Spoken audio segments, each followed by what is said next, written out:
Chelsea, does it show that I'm recording on your end? Yes, it does. Perfect. Okay. I'm going to give us 2 more minutes to 10:05 because people are still actively coming in, and then we're going to go ahead and get started. Again, please remember to mute yourselves. I think Laura will also be muting folks as they come in to assist. Please make sure that on your view button that you have focus on content circled, and now we did put a little diagram on top, and it does look that when it was uploaded, all my circles are off, but I swear they were correct when we did it. And then we also have where to mute your mic and then where to do chat box questions.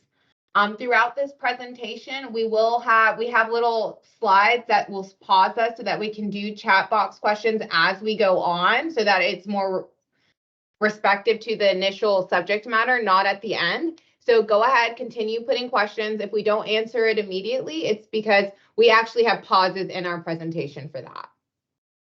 Hey, it's Dodd. Hey, Dodd. I've already got a question. I did not understand what you said. I got the end and I got the beginning, but there was something there. Make sure that what? Yeah, no problem. So once we get started, we're going to make sure everyone's muted. Also, so that you see the presentation as big as it can be on your screen, if you click at the top, you'll see a view button with 4 squares. Okay. Click that and make sure it has focus on content check marked, and it'll make your presentation large on the screen in front of you.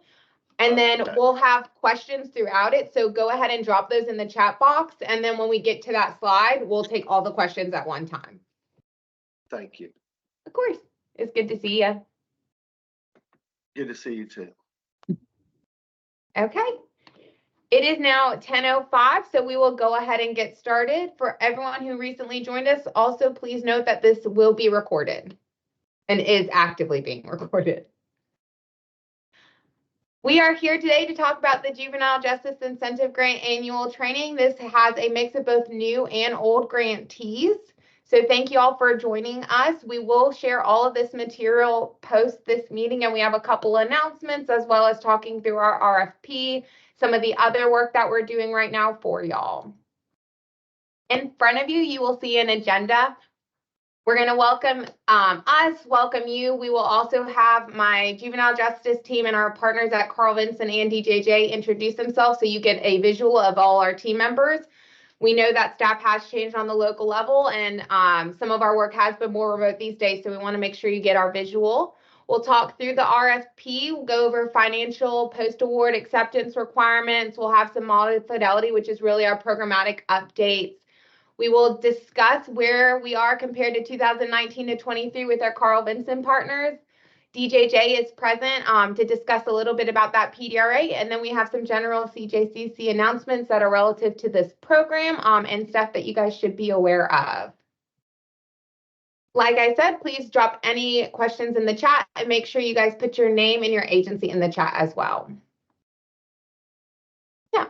So we're here today for the incentive grant. In front of you is our classic slide. The incentive grant was really formed out of the reform to ensure that our communities had evidence-based programs to deter youth while also ensuring that we keep our population in the DJJ facilities down when it's appropriate to keep our youth in the community, right?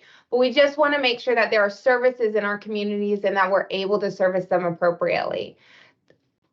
Since our original time of implementation in 2012, we've actually reduced out-of-home placements by 72%, which is extremely great. It's not only to the incentive grant, it's for a bunch of different policies and work that you guys are doing at your local level, and we are very grateful for that, but it is a huge accomplishment. Actually, since the beginning of the incentive grant, you guys have actually served over 9,100 youth across the state of Georgia, and of those 9,100 youth, y'all have a 70% successful completion rate, which is really great. On average, over all those 10 years, you've decreased out-of-home placements by 63%. 99% of our kids have been that medium to high, and we'll talk a little bit about that. And 95% of our kids, we all kept in school. They were enrolled in education or they were obtaining a GED program, and that's something that's so important. The other thing I do want to highlight about this incentive grant program, that although we have our services directly for our youth, we also have the support we try to provide you guys as the experts in the field. I know Chelsea and Jennifer and their predecessor total have done 95 model fidelity site visits, which is a lot. Hands-on training that doesn't include all the times you guys have had those side conversations and touch points. They've also had over 100 trainings over the last 10 years, which primarily those have been ramped up in the last probably 5 or 6 years.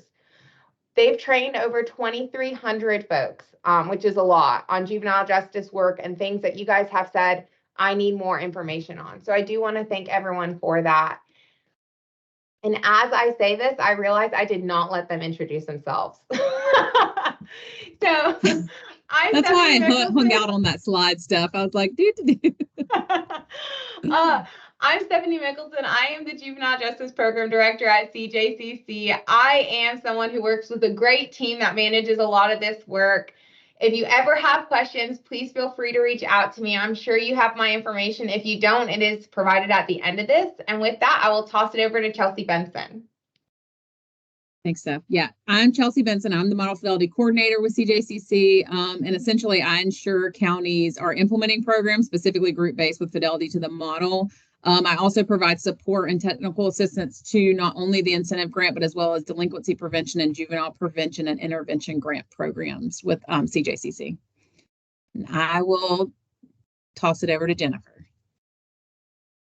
Good morning. My name is Jennifer Reyes. I'm also Model Fidelity Coordinator. I'm not going to repeat what Chelsea said, but basically kind of the same stuff. I've been here for a year and I'm really happy to have worked with some of y'all on a day-by-day meeting. I'm sorry. I'm like morning, coffee's still going in me, but I'm really excited to be here. And I'll pass it to Laura. Good morning, everyone. As Jennifer said, my name is Laura. I'm the grant specialist. So anything dealing with the fiscal portion of your award, you'll be working with me. And anytime you have any questions about anything related to your budget or just fiscally, please do feel free to reach out to me, give me a call, or send me an email.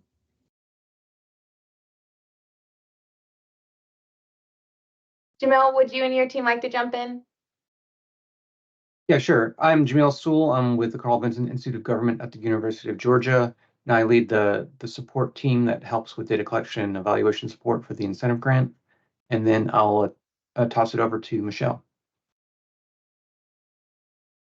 Hi, I'm Michelle Bailey. I work with Jamil. I probably speak to a lot of you from time to time. I mostly process the data submissions as they come in and help with analyzing the data and running reports. And then we'll toss it over to Kathy. Good morning, everybody. My name is Kathy Dravis. I am with DJJ. I am your statewide, I guess, tools expert, as well as serving as a support to the folks at CJCC. And I'm so sorry for that delayed introduction. There are evidence-based programs. We wanted to always highlight the good work that the state of Georgia has done over the years. And we started off with providing the Juvenile Justice Incentive Grant as a competitive grant program. You can see the coverage on the left side. 2 years after the program started, we partnered with our folks at DJJ to ensure that not only if you're part of the incentive grant, you can get evidence-based programming, but anyone has access to this. It's just delivered a little differently. So DJJ is able to provide evidence-based services to the same population. On the right side, as you can tell, there's a little difference. They tend to be a little more rural, but at this point, the entire state of Georgia has access to evidence-based programming. We're really proud of this. We're one of the few states that have made this happen. If you have any interest or know other folks who are interested in either of these services or to learn more in their community, reach out to us. And with that, I will hand it over almost to Chelsea.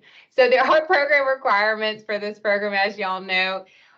Youth have to have a delinquent adjudication. They have to score medium or high on the PDRA, and they must be appropriate for that evidence-based program. These are our bare minimums at our high level of what we want to ensure across the state for both programs is there. With that said, at your local community level, it has varied on how it's implemented. Sometimes they're part of a larger program. Some of them may be like a second chance program. And then some of them are just services that are part of the list that's available for their community. So it does vary by site on how it looks in their county, but everyone has access to these services. We'll talk a little more about the nuances throughout this application and the RFP itself. And now I'll hand it over to Chelsea. Thanks, Steph. Yeah, so we will jump into the FY25 RFP application. So general requirements, all documents must be saved as a PDF except your budget. That budget detail worksheet is going to be an Excel spreadsheet, and they must all be submitted via FormStack. Make sure you restate each question and number in the narrative and then type your responses. This is just needed and helpful. So when your application is being reviewed, each section can be scored correctly and the reader knows what you are responding to. Applications are due April 25th by 5 p.m. Award notifications will be made via email, and you can look for that. We say middle of June. It might be towards the end of June. It just depends on when our committee's meeting. And then award packets are due 45 days after received. And the grant award period is July 1st, 2024 through June 30th, 2025, which is crazy to me that we're in 2025, but time is flying. What's to be submitted? This is the same as it is every year. Phase sheet, narrative, budget narrative, contracts. The next slide, I'll go into detail about the narrative and what's expected. So it's got to be data driven. So use the data on the clearinghouse and go ahead and reach out if you haven't to Christy King to get those other data points. We're going to go over later in the presentation the new clearinghouse and how to access that data for your application. Be very clear on your target population. Make sure you highlight the goals and accomplishments. And kind of breaking the narrative down. The statement of need and summary should include that community problem and need of services, an overview of the target population to be served, and then the selected EVP or EVPs. Your administration is going to include that name and brief description of the implementing agency, which should be your county BOC. Target population, you're going to include those demographics and number of projected youth to be served. Please ensure that you include the projected number of youth to be served in each EVP. So if you are going to do MST and ART, make sure you let us know how many youth you plan to serve in MST and how many youth you plan to serve in ART. You can do a combined at the end, but we just need to know each individual EVP as well. Methods and procedures, that's going to be your big section because that's kind of where you're telling us how you're going to implement whatever you are applying for. So that's going to be that service delivery. You're going to list your EVPs that you've selected to implement. You're going to describe the overall format and design. And then you're just going to include that program type and number of cohorts with a program schedule. We know these are tentative program schedules. So if you send us a cohort schedule, we're not going to make you stick to it. We get that it's estimated. It depends on referrals. It depends on a lot of different variables. So just know we're just kind of asking for a tentative to see how many you plan to implement and then when they'll be. Your program timeline is going to be when and what will be occurring during the grant period. Attach any MOUs. We continued to, last year we added education and mental health supports. We've kept those on there. So list any education, mental health, or transportation needs that you have. Fully describe that intake process along with the usage of the DAI and the PDRA in your courts. Staffing will include those job descriptions for those grant funded positions, and then just any training history for those facilitators that you are contracting on your budget. Goals, objectives, and evaluation. That's going to list your program goals, objectives, and just simply explain to us how they'll be reached and how they'll be evaluated.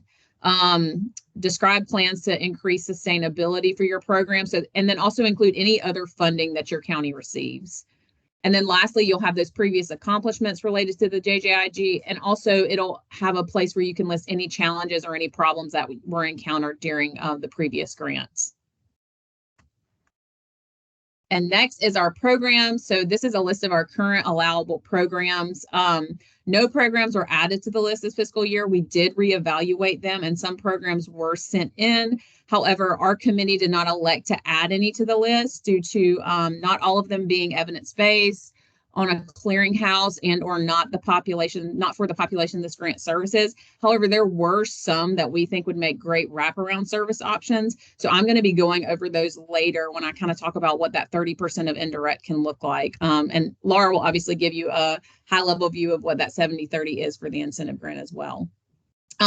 Also, please see at the bottom, I always get a call after this because somebody doesn't see their program on the list and they're thinking they can't implement it anymore. No, if your program is not on the list, you can continue implementing it because you were grandfathered in. It's just that no other county can apply for it. So don't fret. We're not going to take your program without telling you first. And then this is the RFP updates. There's not much updates this year. It just is that the clearinghouse has finally been updated. Yay for not having to use FY19 data again. But some members on our team, along with JDEC staff, have really worked hard to get this up and running for you all to utilize for your FY25 applications. We're hoping it's more user-friendly than the previous site, but it really looks good. So some instructions were sent out with the RFP email on how to access this data needed for your application through the clearinghouse. Steph is going to hop on and walk you through it quickly. Feel free to put questions in the chat box as she goes along if you have any questions. Okay, and I should be sharing my screen. Yes. Yes. Okay. Excellent. So as Chelsea said, this link is provided in the RFP. We also provided some instructions. We've been working with our partners at AOC to update it. So thank you for your patience. We also want to thank our DJJ, CJ, all of our partners as we've gone through this and made sure that it's correct data. It's the most informative data. It is still growing. And so I say that to say is as I'm going through this and you're seeing stuff and you're like, actually, I'd like to see it a different way, email me directly. Many of you know Haley McKinney. She is actually leading this work on the back end. So you can also email her directly. Her information is on this website. Email someone at our team and we can answer any questions related to it. And also we're preparing for the next phase of it. So if there's stuff we can incorporate or update in it, let us know that as well.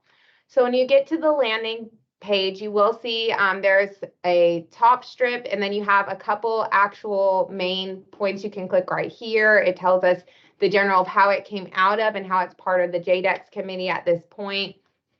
Once you do that, you'll want to click dashboards and reports. When you click dashboards and reports, you'll land on this page. You'll see that we've had 5 dashboards at this time. There's some that are general for the public and the normal population. And we've actually created some like last time that are specific to the incentive grant program itself. We have incentive grant data. This provides a lot of your out-of-home placement numbers, stuff that you may just be interested. It might be part of the other award, but what we also did this time was go ahead and pull in exactly what you utilize that's required at a minimum for this grant. This is all the data you should use. A lot of this also talks about your target population in our application. We want to know what's going on really in your court, in your community. This is just that, let's tell you about the need at a high level. So when you click that Juvenile Justice Incentive Grant highlights, you'll land to this page. You'll also see throughout this, we try to be very clear that what the information that's provided, it goes up to 2022 at this point. We'll update it with 2023 when it is available. We also linked you to some of the general incentive grant information. We do have a definitions page and I'll show you that as well. And when you see, you'll see it looks just like what we request. You can do it by calendar year, gender, race, county, your judicial district, and circuit. You have your at-risk population all the way down to some of your adjudication and PDRA information. This does not cover all that will be provided by our JDEX partners, which is in your RFP. So I do want to highlight that. You'll still need the information from Christy King at AOC. Things I do want to mention though, while you're looking at this information, and again, if you see something and it doesn't match or you're like, this looks funny, let us know. We've been reaching out to local counties, comparing it, making sure it's as close as it can be. The data on this website is pulled from our JCATS partners and our DJJ partners. So it's 2 data sets that have merged and worked together. So certain data points come from various partners. So please let us know if something looks weird. With that said, there are a couple points that may look like, what? And one of those we know is the new instances of secure detention. This is not different than how the data was reported on the last website. I do want to be clear about that. But this data is statewide data. It is for your entire county. So kids can go to the RYDC at various decision points, right? They could go at the DAI stage, initially pre-adjudication. They can go post-adjudication. They can be on probation and then go into a DJJ facility potentially at that point. So that is all of the decision points. So just keep that in mind when you're looking at these numbers. Also, it provides an opportunity for everyone to say, well, I know that my judge is only sending X amount of kids to the RYDC at this time, but it's showing my community has this many secure detentions. Let's dig a little deeper. And that's some of those conversation starters you can do. The other one that might look a little funny to you as you're reviewing this updated information is the adjudications and the PDRAs. Kids will have, as we know, multiple adjudications sometimes and charges, but there will only be one PDRA that's done that post-adjudication predisposition. So it is very common and expected that you would have more adjudications in your community than PDRAs. So don't think that's funny at all. That is what we would expect, but I do want to highlight that for you. The other thing I want to highlight on this page is we have our definitions page. So for every decision point or dashboard and all of that, you can go to this and reference it. We also have some hovers over different dashboards to help people read them to make it very informative and user-friendly. The other thing we added was a resource page. So as you'll see, we try to be intentional and make it easier for our partners on the community and public to see some other data that's in Georgia to help you find your community. There is a lot of information out there, just it's not in one spot. You have your annual DJJ reports, you have UCR data. We have Carl Vinson does a lot of great information on there on economic development. We have our GOSA school-related dashboards for school discipline as well as school climate, attendance policies. You also have some ACEs data in the state of Georgia. We put copies of the assessment instruments, evidence-based programs, and where to find them on those websites, a general tidbit about our team, and then some of the other work we're interested and actively involved in right now. If it's stuff you want to learn more about, again, reach out to us. We're here to help you. But this is the new website. It is updated. It is ready to use. We will expect everyone to use 2022 data as part of their application. If you have questions as you're going through this, reach out to me, Chelsea, or Haley, anyone on the team, and we'll direct you accordingly for sure. We know this has been a long time coming, so we appreciate your patience, but we did want to highlight that it is updated and you should be utilizing new numbers this year. So thank you. Thanks, Steph. All right, I'm just pulling it back up.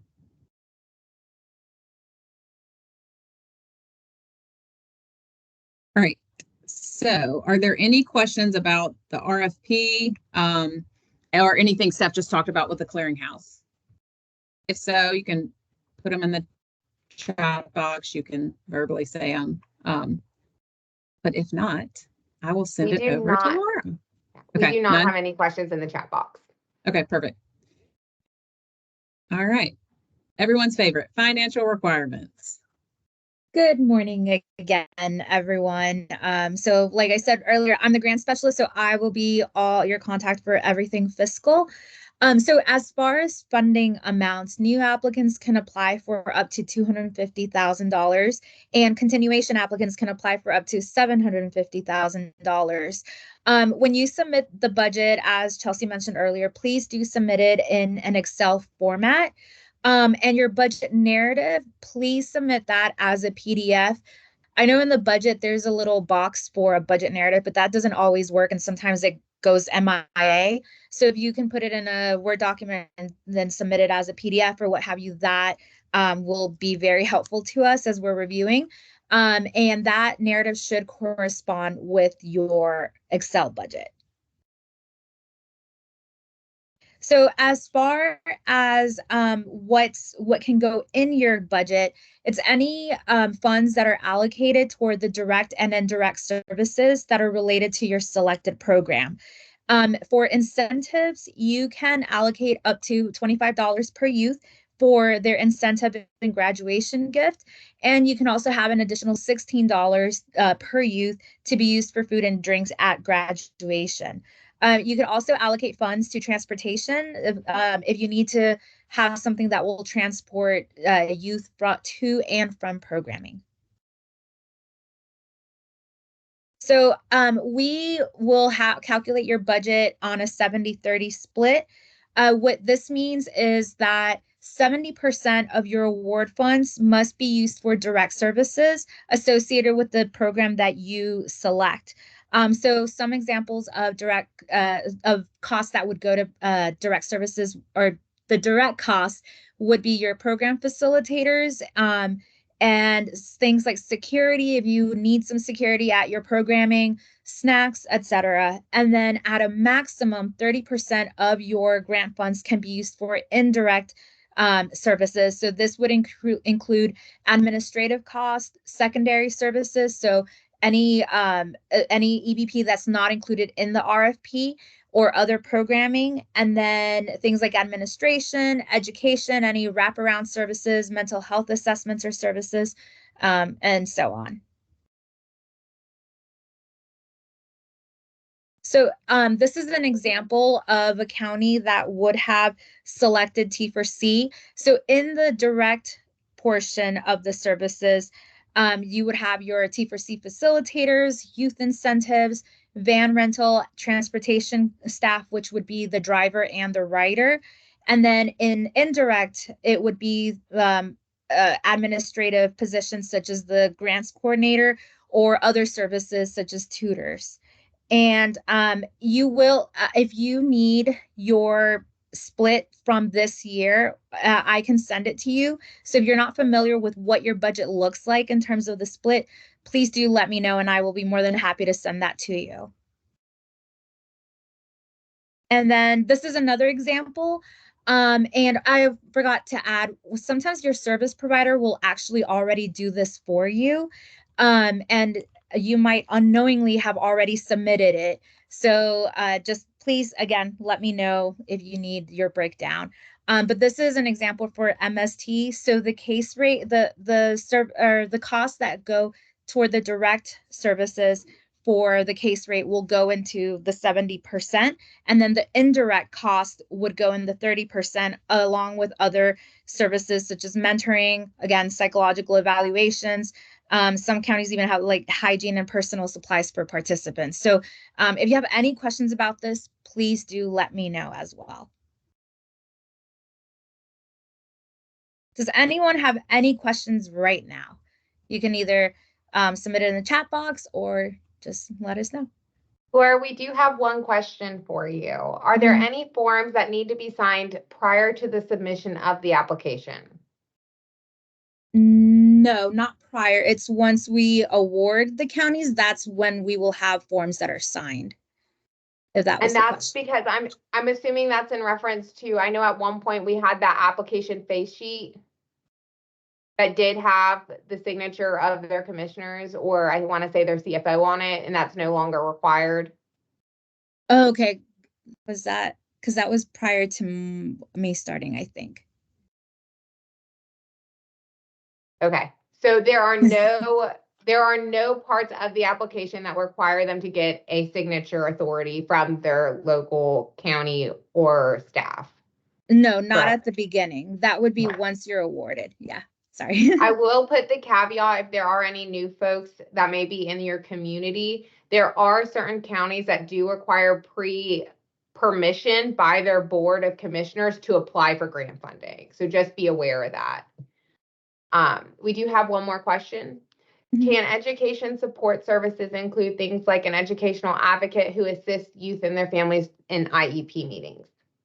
Yes. Education advocates are included, and that would be part of the 30%.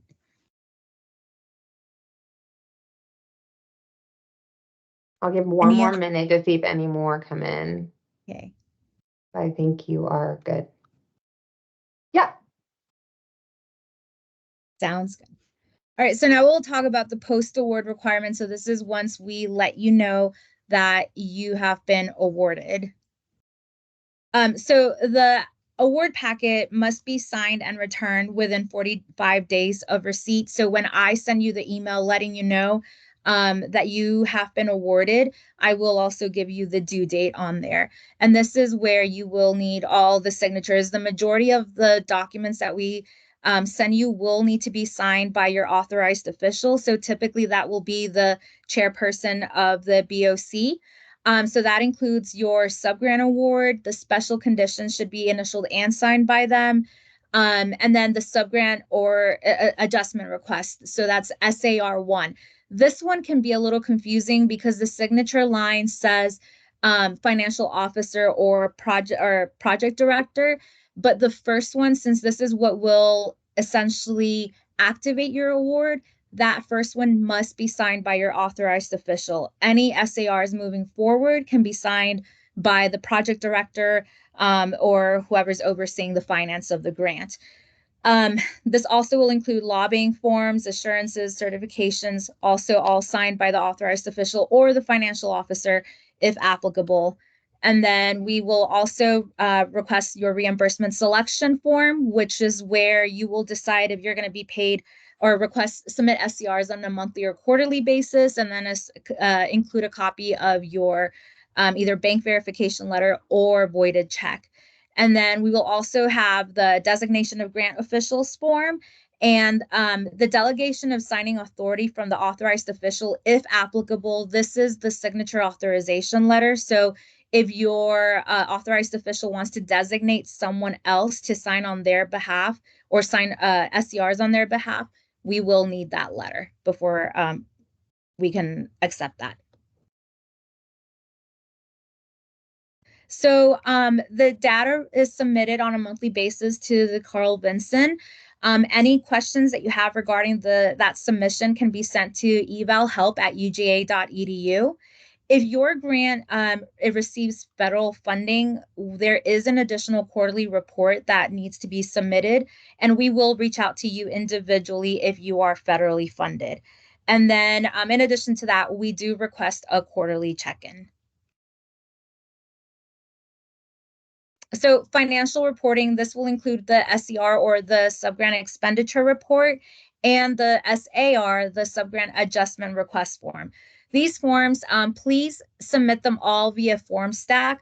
I know sometimes I get them via email, but it's very easy for me to lose them. And sometimes, or rather, I run reports for myself on a weekly basis to just make sure of what I still have pending. And if you sent it to me, it will not appear on that report. So FormStack allows your documents to go through our system officially.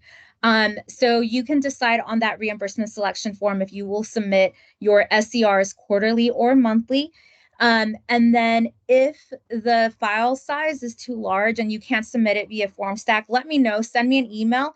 And I will let you know if it's just that our server ran out of space or if you can just go ahead and email them to me as well. And then just a couple of reminders, the SAR, so the subgrant adjustment request, should be submitted prior to submitting an SCR. And then for contracts, we do require them in order to be able to reimburse. So just know that if we don't have a contract, we will not be able to reimburse for those services.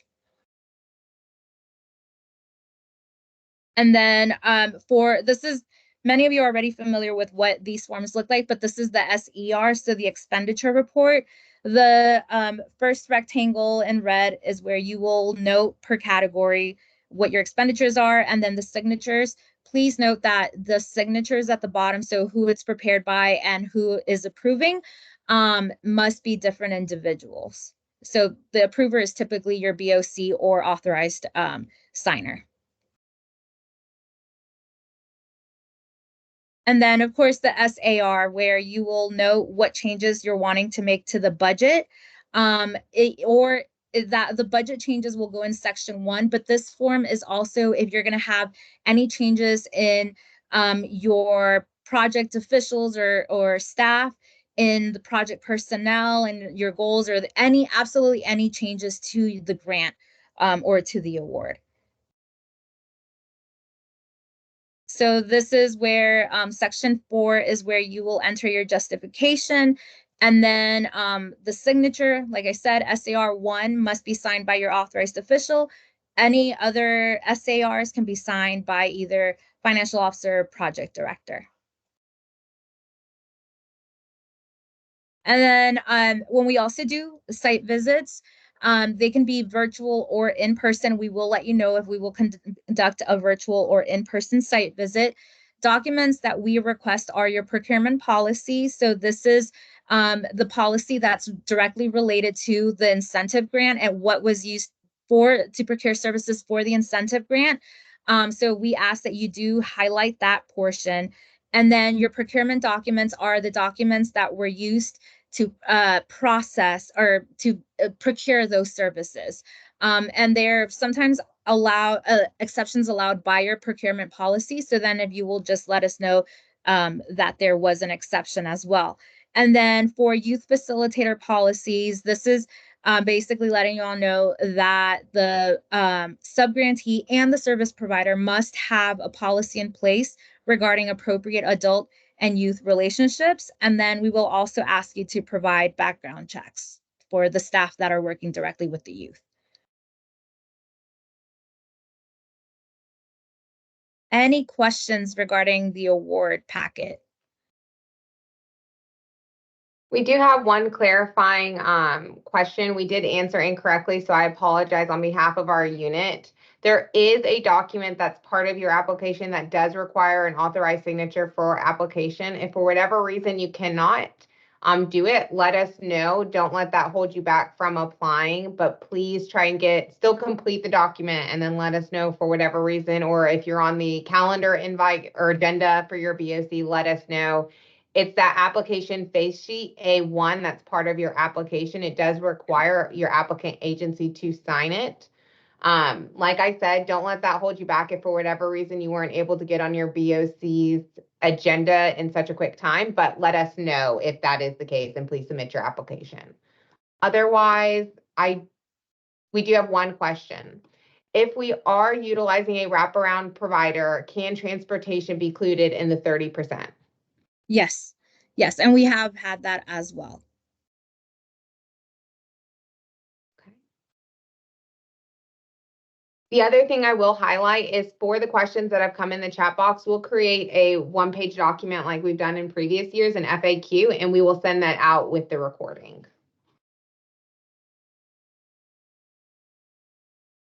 And that's all. All right, thank you. And I apologize for that mistake earlier about the signature face sheet.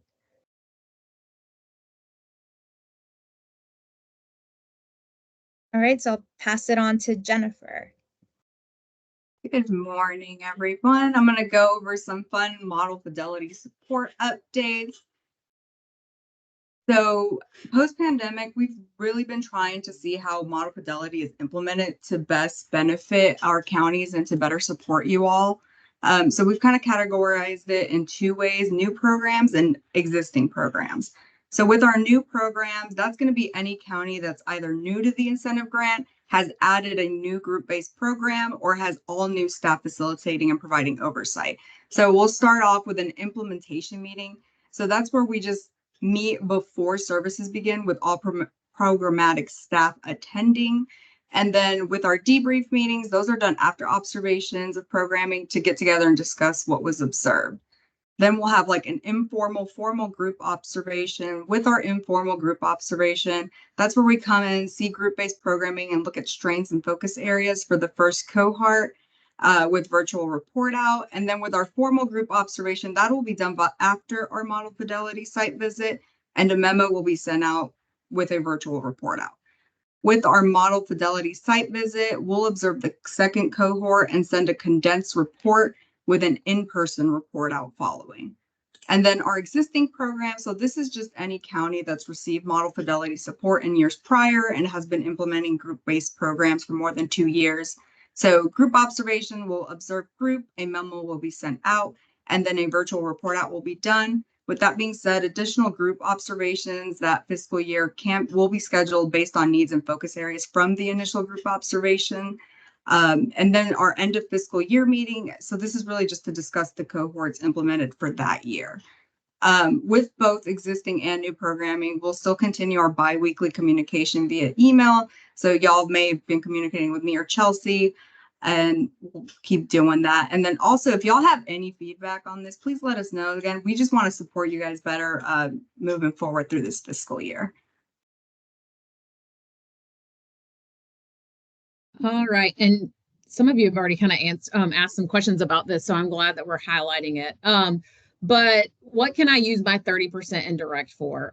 We get some of these questions every year, so I thought it might be nice for you all to have some actual specific examples. It's not limited to this. You can apply for anything in that indirect for your population that would better serve them. But these are just some ideas. Because we know that referring a youth into an EVP is not going to miraculously make everything in their life better. Obviously, it'll definitely help with decreasing their risk factors and addressing their criminogenic needs.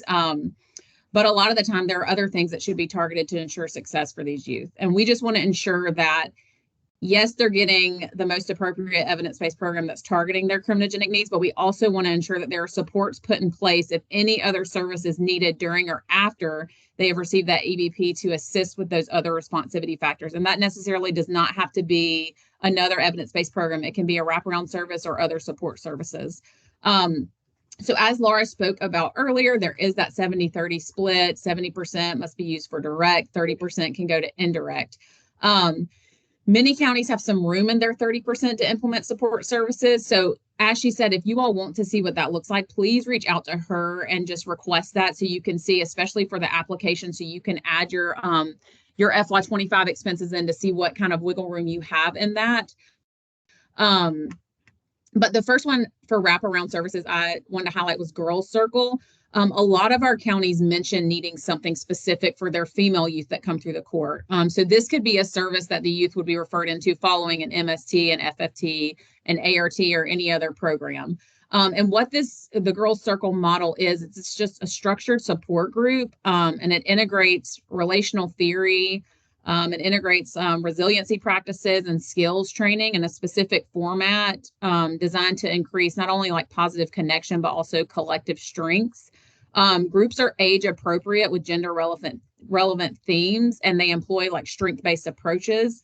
The dosage is about 1.5 to 2 hour weekly sessions for 12 weeks. The target population is females 9 to 18.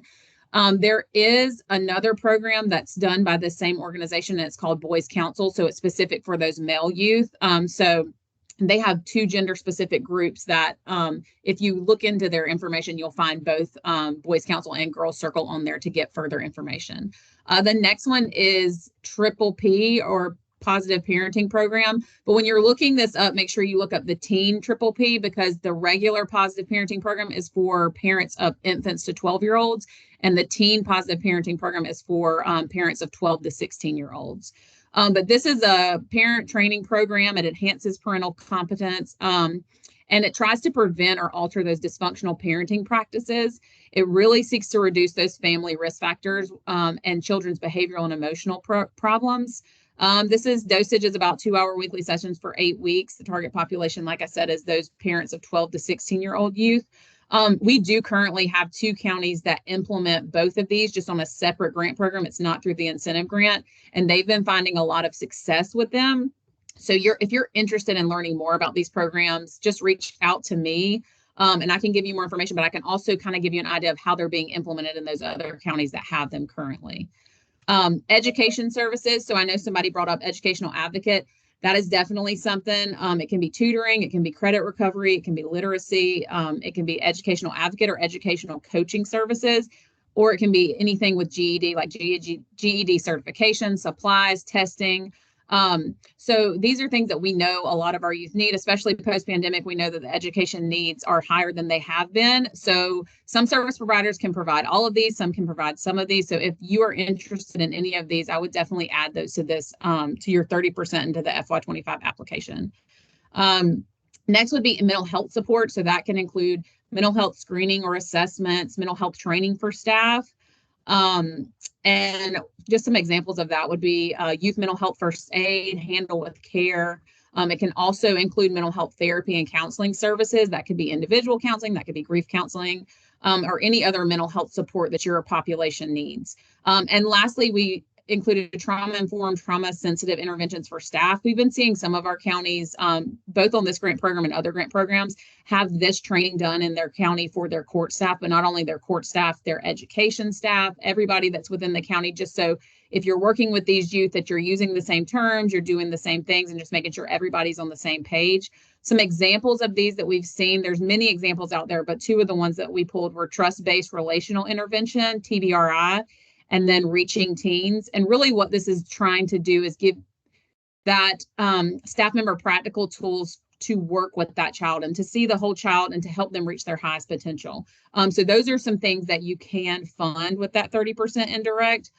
Like I said, if you want more information or you want to discuss anything related to wraparound and support services, just reach out to me and we can kind of talk about it further and what that could look like in your county. So we did have, we hosted a CSEC training this week, and it was conducted by the CACGA for court staffs around Georgia. We had close to 200 people attend this training. We knew it was something you all needed. So I thought it might be helpful just to kind of reiterate what they shared on that training for those that maybe didn't get to attend, but also just because we receive a lot of phone calls of trying to figure out how they can get suspected or disclosed child sex trafficking youth assessed. And so this is how you do it. So the CSEC response provider for the state of Georgia is that CSEC response team of CACGA. What do? They provide direct services for victims, and that can look in the form of assessment, intensive case management, advocacy. And the most important part is, how do I make a referral for suspected or disclosed? You can call, that line is 24 hours. So you can call at any hour of the day and they will have somebody there to answer. You can fax, you can email, or you can submit an online form. These are all links that you can access and click on and it'll take you right to it, but also their website has these too. And so reach out to them also if you need their support for any questions or even to request a training. They're super easy to work with and they really want to make sure everybody gets the information. So if you need anything, they're happy to help. Also, each region has a coordinator. So if you're wanting information on who your county's coordinator is, you can reach out to them or you can reach out to me and I can assist you with getting that information.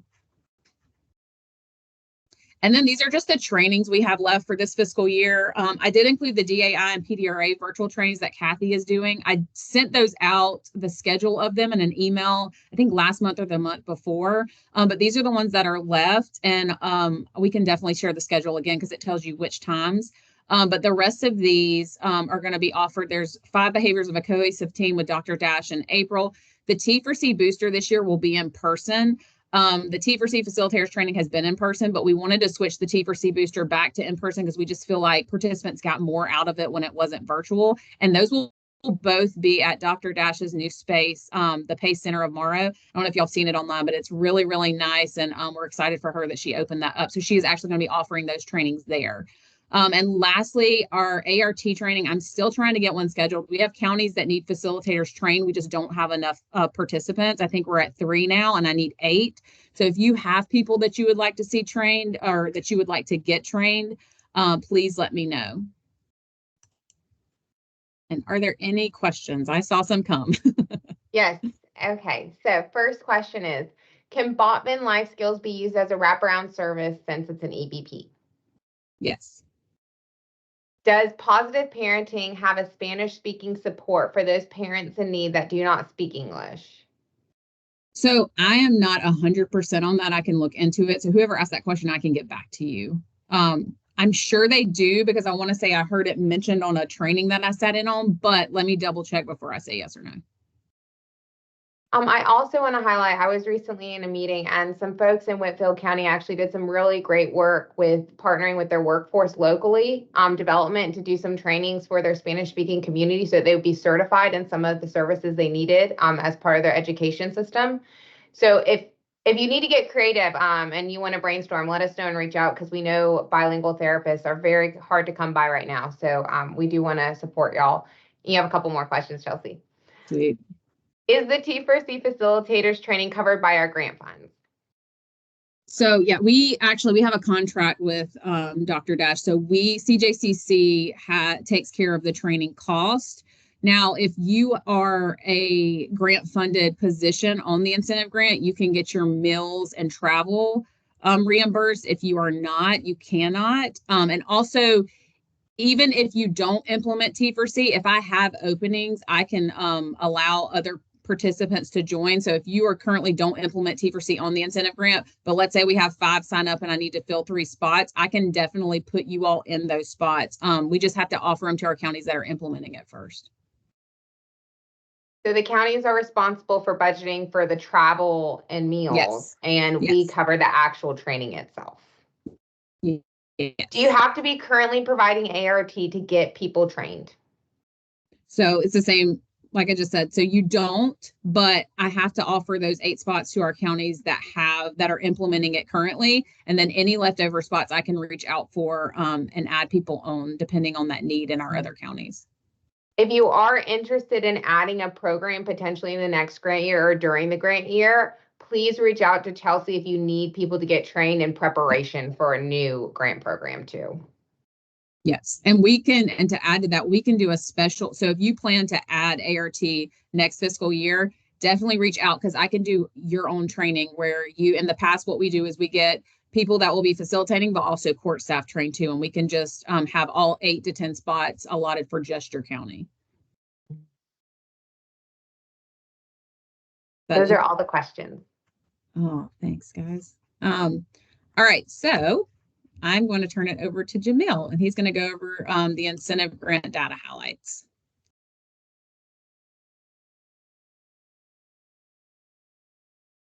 All right, I'm going to share the presentation and then I'll walk you all through it.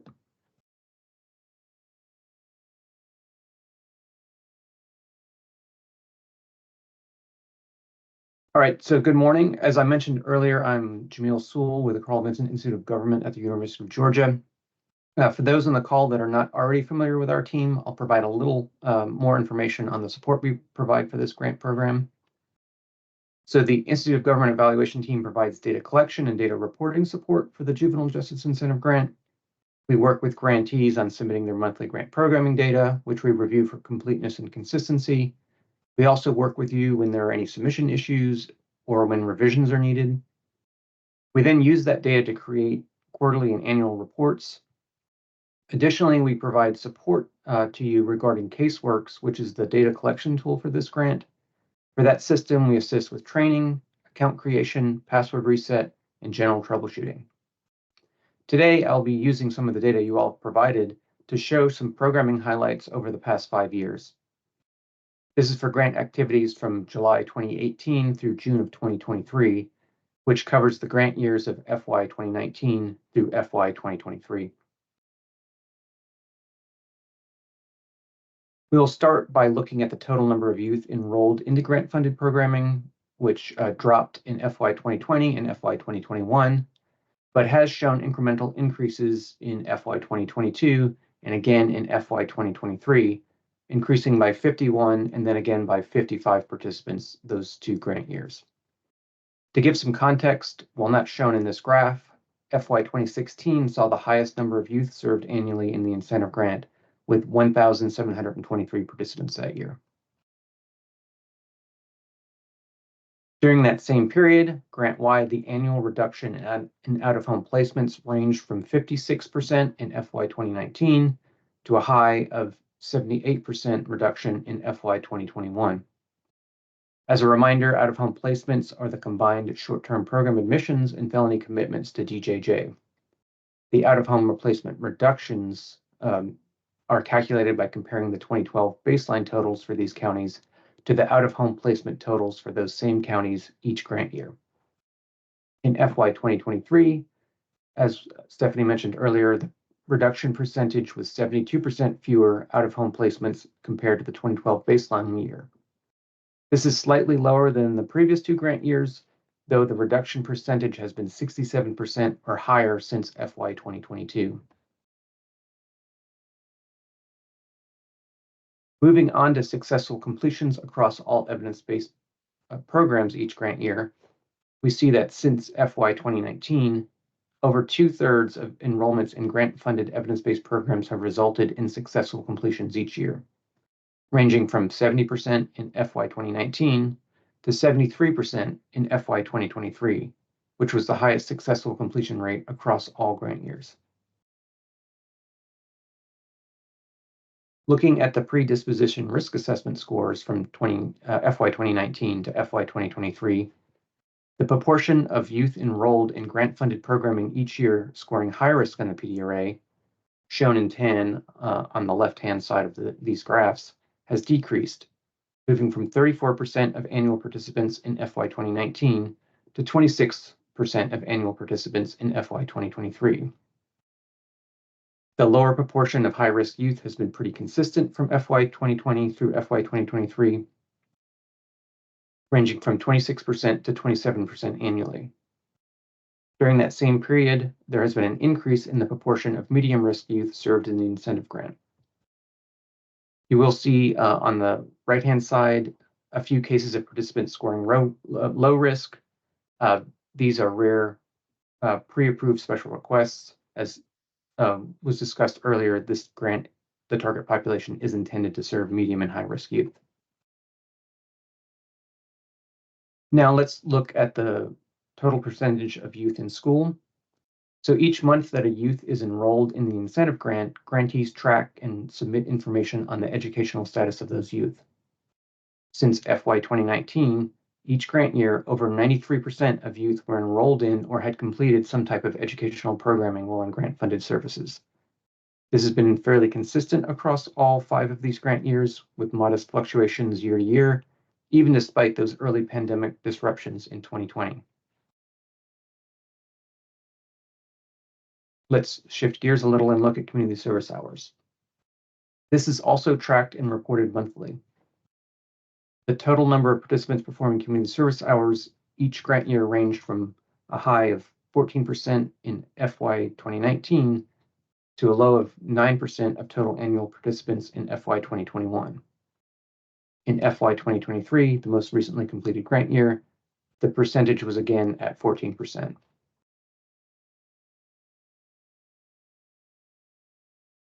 Now, looking at electronic monitoring, we see the proportion of incentive grant participants that were supervised by electronic monitoring has remained fairly steady between FY 2019 and FY 2023, varying only slightly between 11% and 13% of total yearly participants.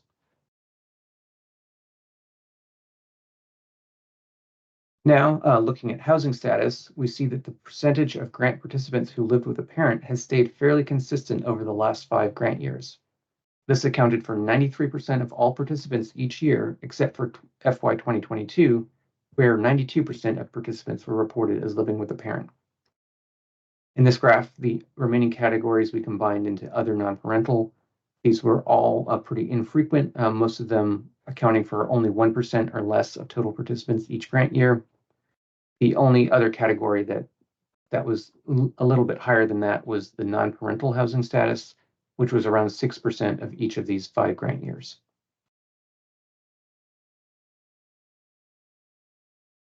Looking at special education services, the percentage of youth enrolled in grant-funded programming that received special education services varied only slightly from year to year, ranging from a low of 9% in FY 2020 to a high of 17% of all annual participants in FY 2021.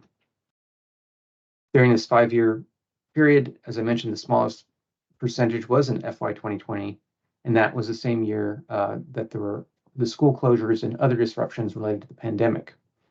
So that lower percentage from that year could reflect fewer youth receiving those services during those school closures and remote schooling, or it could be a reflection of that information being underreported due to challenges from staff not having consistent access to information from schools during that period.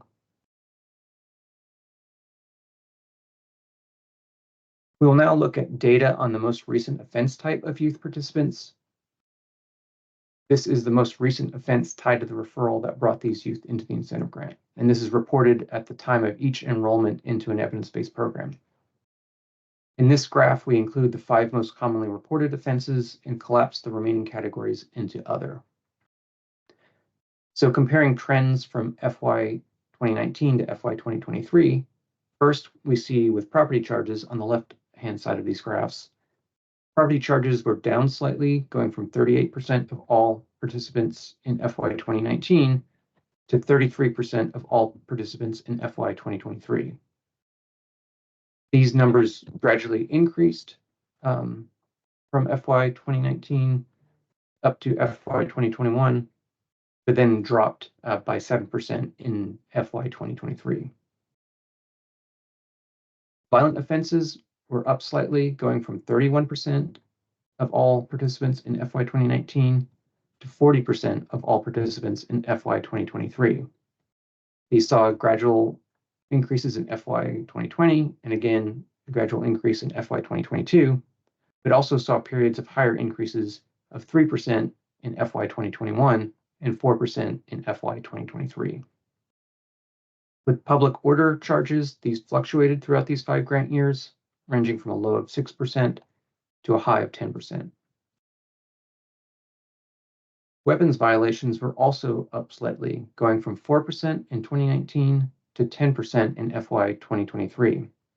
These totals were fairly stable from FY 2019 through FY 2021, but then saw increases of 3% in FY 2022 and an increase of 2% in FY 2023.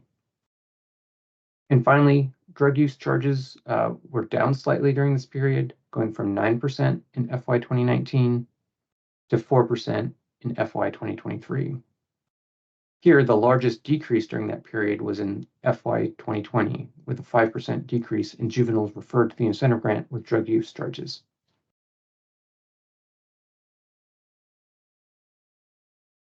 So that wraps up the data portion of our presentation. However, related to data entry and reporting, we wanted to let you know that we are currently making updates to the Caseworks data definitions document to help clarify 2 measures. And this is documentation that we provide to all grantees to help them with data entry and data collection for that system. So the 2 areas that we'll be clarifying first is with special education. So we are clarifying that this is specifically for youth with an individualized education program or IEP in place, so that it aligns with how school systems are currently reporting these services.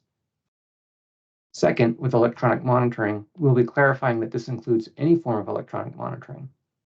This could include ankle, wrist, or other wearable GPS or radio frequency tracking devices, biometric smartphone security apps, or other electronic tracking systems that are part of court or probation-ordered supervision. These updates will be completed and shared with you all before the start of the FY 2025 grant year.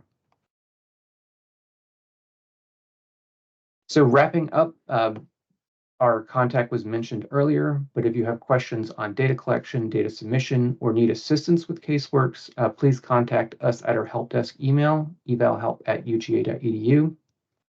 Also remember that if you have specific questions regarding a participant, such as how to enter certain records, be sure to not include any personal or individually identifiable information in an email to us. That's not allowed by our privacy and data security protocols. However, if we do need to get into those details, you can email us first to schedule a call, and we can assist from there. Finally, I want to thank all of you involved in the data collection and reporting process for this grant. We appreciate all that you have done and continue to do working with us to provide your monthly grant data submissions. So thank you. And now I'll turn it over to Kathy.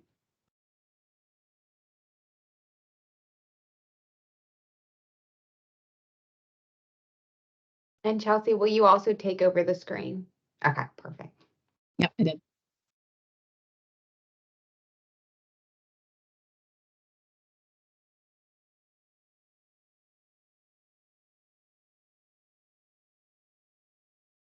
All right, good morning, everybody. Sorry. I'm all across the state this week. So as far as the PDRA goes, we are starting the validation process with evident change. This will probably be an 18-month to 2-year process, so it will not be very quick. We have a lot of data to look at and evaluate for the PDRA. Just sort of as a reminder, when we talk about the PDRA or actually any of our tools, code says that DJJ is the one who's sort of leading that, and we do, by law, have to keep those tools updated and validated.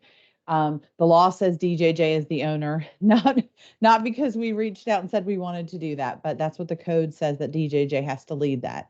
I have a list of folks who are interested. If any of you are interested in being part of the process, all you need to do is shoot me an email, and I will do my very best to at least put your name forward on the list. I can't guarantee that the stakeholder group will completely expand. I know everybody wants to be a part of it, but I could definitely at least get your name out there and say that you are interested as far as the validation process goes. The PDRA is only going to give us risk. It is not going to be the be all end all. If you've been in any of my trainings, you know that it's part of the process. A lot of people assume that if a kid scores low, the tool is saying they don't need any services, and that's not it. We just mean that for the grant purpose, they're not eligible for the services. So please understand that the risk assessment is kind of part of the process. It's never going to be 100% perfect, but it is sort of part of the process.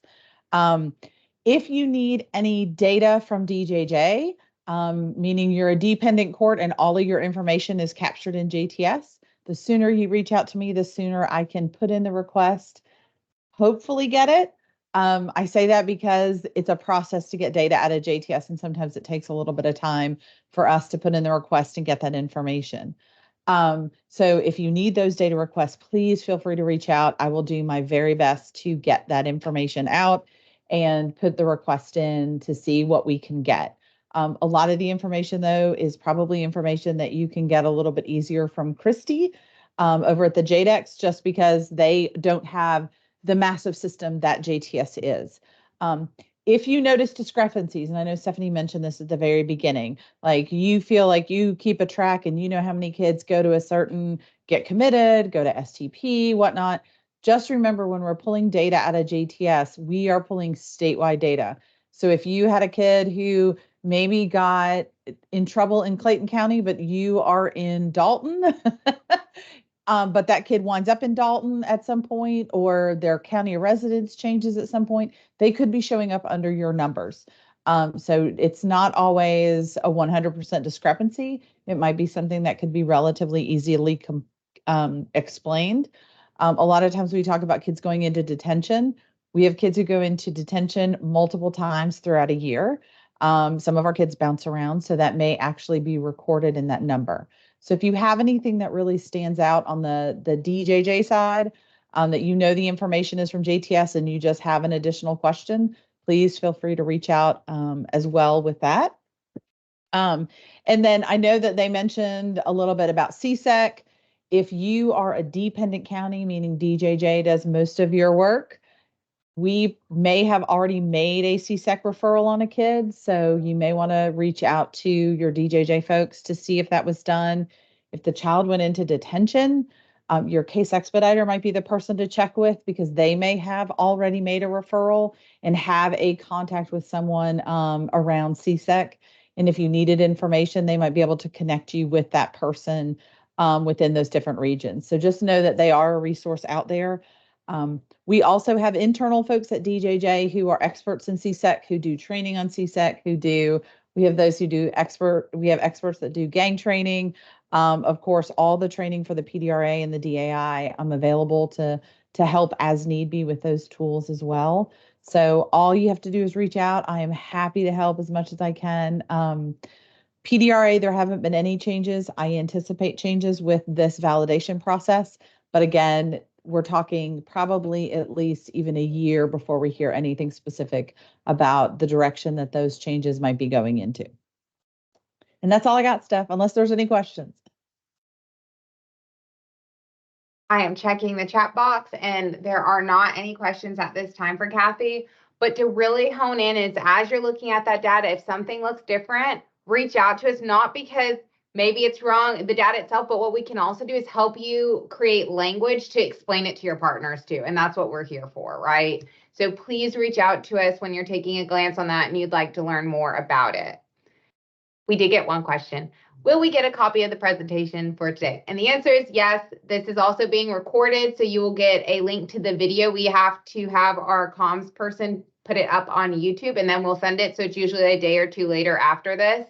But you will get a copy of the presentation. You'll get a recording of the presentation, and then you'll also get the FAQ where we'll pull this meeting chat out of. The last couple things are some general reminders open to everyone, and then we have some for our current grantees. First, we always want to highlight some of the other work our teams are doing. We have an equity and justice for all youth subcommittee that focuses in on racial and ethnic disparities. They have a data technical assistance opportunity out for you. If you're interested in learning more, reach out to Haley. We have her contact on this document in front of you.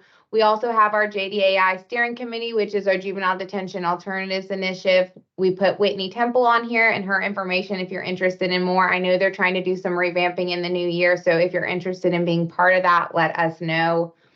With that said, we do have a couple updates for our current grantees that I want to make sure you're aware of. So first, in discussing those other responsivity factors that Chelsea mentioned, we do have some deobligated funding that was done this last quarter when Laura reached out to everyone and reobligated. There's some remaining. We got permission to send that out to the current grantees competitively for the purposes of addressing some of those responsivity factors specific to education and mental health. It will be competitive because it is limited, but I did want to give you guys a heads up that you'll be receiving that email, the current grantees, today after this meeting. The second part is the Georgia Department of Audits and Accounts has a non-compliance list that they do. We do have a couple of our current grantees that are on that list. You may or may not know if you are on it. If you are on it, you will also be receiving an email following this presentation. That email will tell you that you are on it, but to please still apply. What we plan to do, because we know sometimes people come on it and then they're off of it in a month or two and vice versa. We're going to go ahead and do your application competitively like normal, and we will just allocate funds aside if you are awarded, right? So we'll hold those until you can get off that compliance list. We are unable to make an award to you directly, but we will allocate those funds aside. So still, please apply. We did have someone reach out who thought they should not apply because they're on that list, and we do not want that to be the case. But like I said, if you are on that list, we will be emailing you privately. Laura will send an email out to let you know to still apply, but that you are on that list to also maybe give a little pressure to your financial people to help you out. That is a state requirement that basically states we are not allowed to allocate additional funds if you are on that list. And before I somewhat close out, we do have one question, and it is for Kathy. They are interested in the gang training and some PDRA training. How do they register? The best thing to do is to just send me an email, and I can put my email in the chat. It's super easy. I've been with DJJ forever. Literally my name at djj.state.ga, but I'm going to throw it in the chat. Just shoot me an email and I can get you registered. There's several dates for the PDRA training. Gang training may be something that I need to get set up, but we can definitely do that. But I just threw my email in the chat for anybody who needs it. Thank you, Kathy. And if for whatever reason you can't get in touch, reach out to us and we'll put you in touch with Kathy as well. So there's many ways to get to her. We have all of our contact information in front of you. Myself, Chelsea, Jennifer, Laura, these are the specific folks for the incentive grant program. And then we have partners that make it possible to do this work. Carl Vinson Institute, our DJJ department, and AOC. If you have any questions, please reach out to us. And then, of course, the last slide, my comms would not let me go away without telling you to connect with us. We have a Facebook, Twitter, LinkedIn, and Instagram page. Additionally, if you go to our main website, there is a click here button for basically subscribing. It doesn't say our listserv, but it is our listserv for funding opportunities. Click that and you will be on a thing that will tell you not just the JJ opportunities, but everything in our agency. We do a small but mighty agency. We do a lot of work. So with that, I will take 1 second to see if any more questions come in. Otherwise, thank you so much for your day and happy Friday. We hope you enjoy the rainy weekend. Thanks, everybody.